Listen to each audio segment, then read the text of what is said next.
number one person here who might not make this team, but honestly has every right to make the team. It's just that again, circumstantially, Aiden O'Connell may not make this 53-man roster. Yeah. Just win, baby.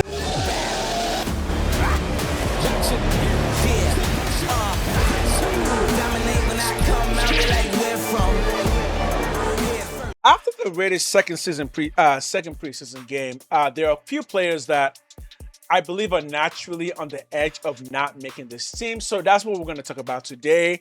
I got about 5 players that may not make this team for one reason or another. But the thing to keep in mind here is all of these guys are not bad.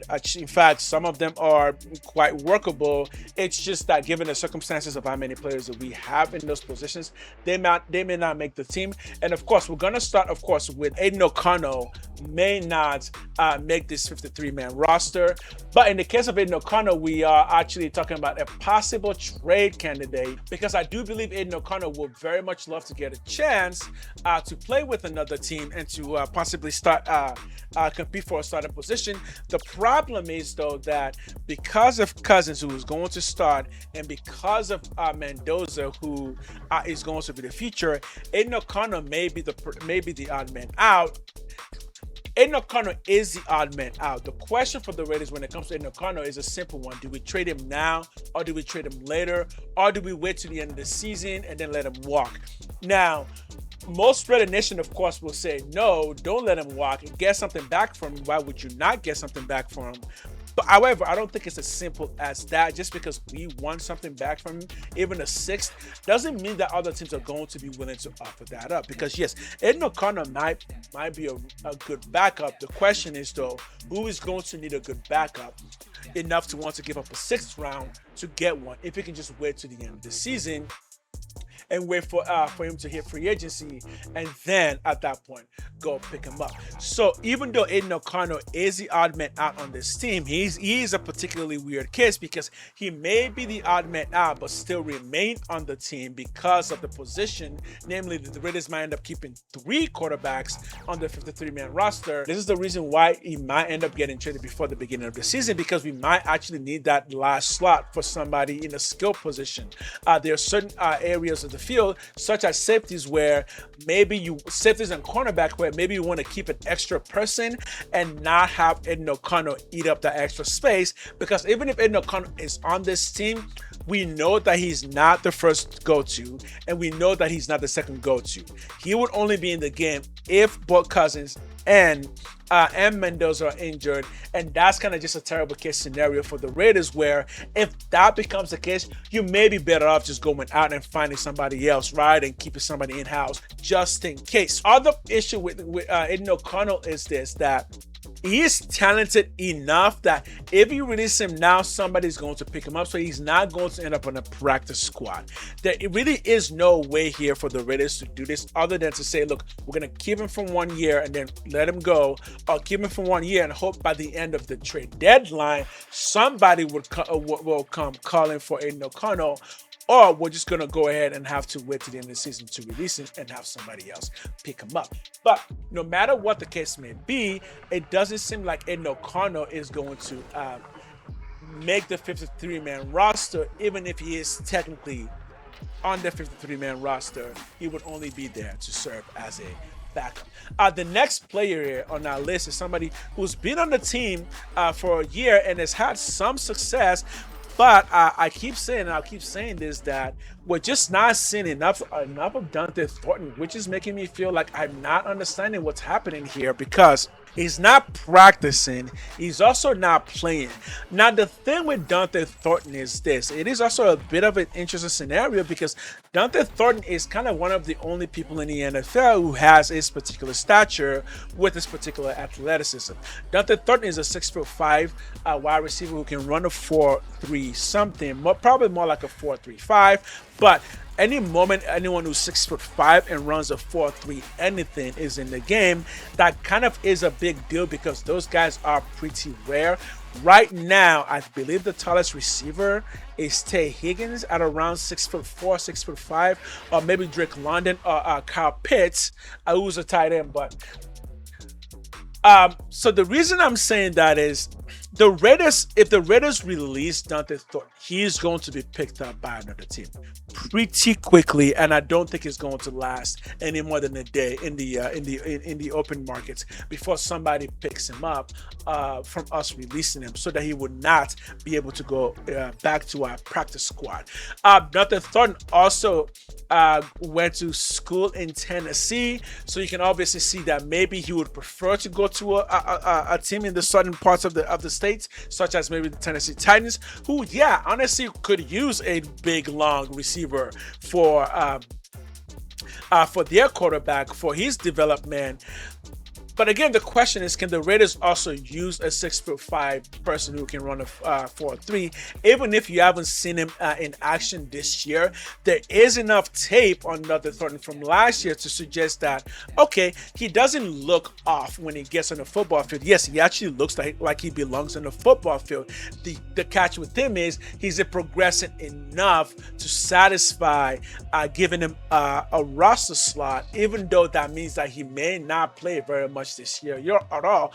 Are you still willing to give him a roster slot that perhaps in a year's time, maybe it puts on a bit more muscle, has a little more time with this playbook, that somebody like him would emerge? Because as I said before, if we release Dante Thornton, he will not remain long on the open field. Somebody is going to pick him up off the wire as soon as they are able to.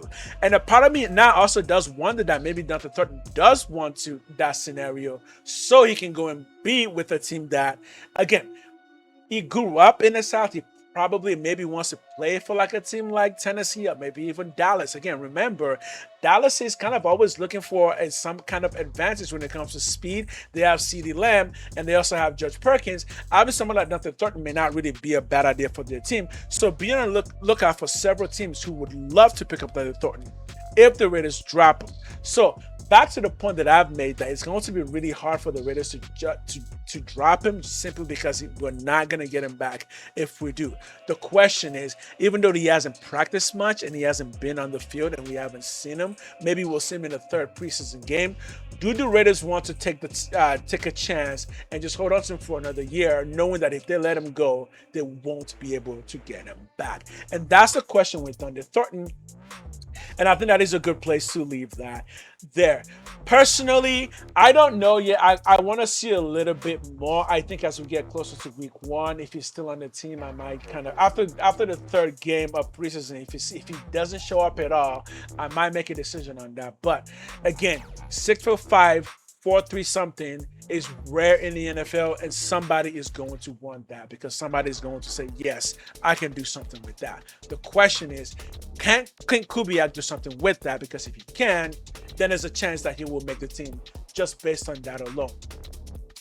The next person here is the person who's just kind of been disappointing me and Raider Nation for a minute, just because he does have other measurables, but just has never really been able to put it together. As a matter of fact, when I was looking for clips for him, the best clips that I can find for Dikemian Richardson is honestly his college tape, because outside of that, Dikemian Richardson has just not really been what the Raiders would like him to be. He kind of hasn't really lived up to expectation, namely because he just hasn't played. He hasn't been on the field. He played last game, and apparently he did play a little better last game, but this is the thing with Dikemian Richardson.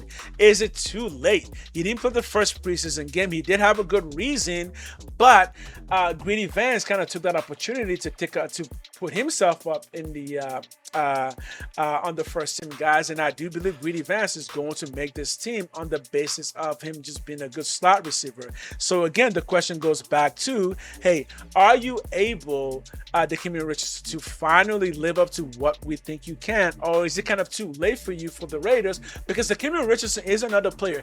If the Raiders drop him and put him on the wire, he's not going to come back to our practice squad, because for one, he was a 4th-round pick, so somebody out there knows that he's got some talent that they can use, right? Also, Dikemian Richardson is 6'1", I believe he's 6'2", in fact. He's long, he's athletic, he just has other measurables. The only thing he doesn't seem to have is just playing on the field. I don't know what you want to call that, but whatever the case may be, he just doesn't get on the field as much as you would expect somebody like him to get on the field. Because I do believe that if Damian Richardson is able to get on the field more, we might start to see something. But after 3 years of having him on our team and really not emerging as anything with no fourth-year option, we might just go ahead and release him now to save space for somebody else making this 53, rather than trying to hold on to Damian Richardson and kind of seeing if he'll be able to provide us anything come regular season. At this point, I just don't have the faith that he would be able to do that. So for me, I don't see Damian Richardson making this team. I think there's another option, a better option for somebody that I think I would love to see in that position. And that person I'm actually going to say is going to be Greedy Vance. Unlike Damian Richardson, Greedy Vance has kind of shown up whenever he's got an opportunity. Now, has he gotten a ton of opportunity? No, he hasn't. And hence the reason why what I have on him is also his college tape from UNC. But Greedy Vance is young enough that, yes, he could. It is still enough time for him to make a good NFL career.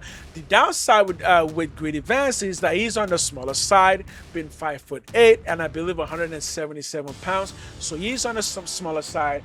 However, with Rob Leonard's nickel defense, and yes, Rob Leonard, after 2 games, all I see consistently from Rob Leonard is a nickel, 4-2 nickel. So I'm going to assume that's going to be a primary base defense that we're going to run a lot of things from that nickel position, which does mean that somebody like Greedy Vance does become quite valuable, somebody who's got a smaller size to be able to play in the slot, but also has enough tenacity to come down and put a lick on somebody, or at least make a tackle. And this is where somebody like Greedy Vance is going to just surpass Damian Richardson, because one, Greedy Vance is on the field. 2, Greedy Vance is on the practice field. Greedy Vance hasn't gotten injured, which is the only thing that would derail somebody like Greedy Vance, because somebody like him, with his stature, if you were to incur an injury, that would be enough of an excuse for a team to let him go. But as it were, Greedy Vance is not getting injured. When he gets on the field, he is showing up as somebody who is able to play. So he is the reason why I do not believe Damian Richardson will make the team. However, as I said before, Damian Richardson has more potential upsides. He's bigger, he's faster, he just looks more like a prototypical corner. So maybe in his 3rd year, going into his 4th year, Damian Richardson will figure it out, if coaches want to take a chance on that. However, if coaches are not willing to take a chance on that, then somebody like a Greedy Vance would prove to be a much better fit for this Raiders team, because he will bring something to the team right away, both in the slot and with his ability and tenacity to go downfield and make a tackle when necessary. A part of me thinks that Tommy Eichenberg might be kind of getting pushed down a bit. The one position that I've been looking at the most this offseason, this preseason, has been the linebacker position, because again, we are running a 4-2 nickel, which does mean that Nicole Bedina and Quay Walker will obviously automatically get those 2 positions because they are the better of our linebacker core. But after them, there were two people that we were looking into to potentially be the backups, because they've been on the team longer, and that's Cody Lindenberg and Tommy Eichenberg. In the past preseason games, it does seem like Cody Lindenberg is the one that's kind of shining. Cody Lindenberg is 55, and Tommy Eichenberg is number 44. If you were to ask me, I still think the Raiders want to keep both players, because as far as linebacker goes, they are going to be our best backups. I believe the only other person to look out for is Shegun. I forgot his last name. Shegun Olu something. Shegun Olu. That's the other person to look for, because he is proven to be a really good gunner, hence really useful when it comes to special teams. So for Tommy Eichenberg, it's going to be a little bit particular, because I'm not seeing the results that I need. He came out of Ohio State. When you see the way he plays, you can definitely see that, yeah, he does have some talent that would fit very much very well as an NFL middle linebacker, which of course that's what he's going to be. But For some reason, I do not see enough to suggest that he is somebody that we're going to try build a team on. So that's kind of my struggle with Tommy right now. Um, if you ask me which of the two would I like to keep, Tommy or Cody, I actually personally would love to keep both of them. It just does not seem like keeping both of them is going to be an option. So for that reason, I am actually not necessarily opposed to dropping Tommy. But I'm also quite certain that Tommy Akenberg is the type of player that the moment you drop him, somebody else is going to very much pick him up and add him to their team. A couple other names that I have here is Jonah Laulu.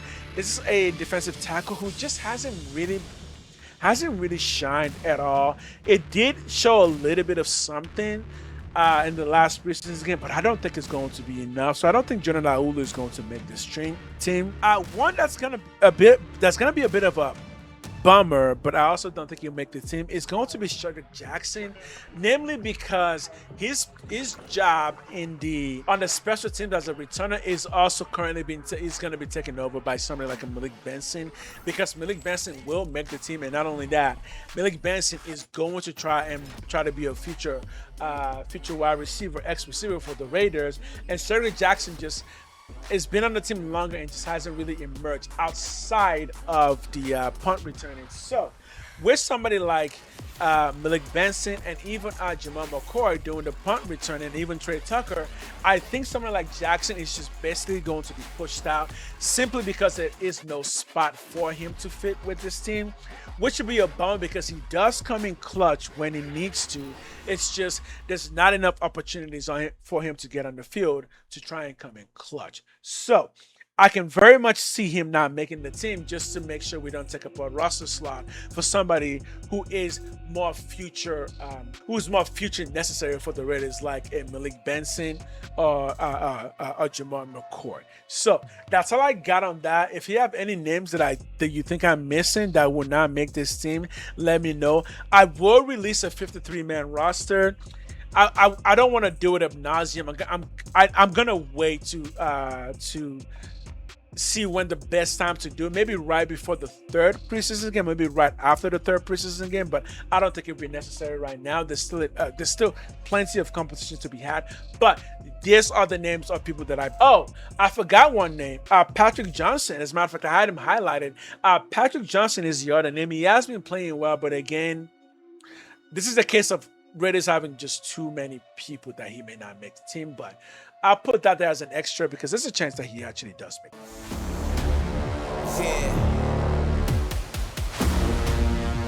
Just win, baby.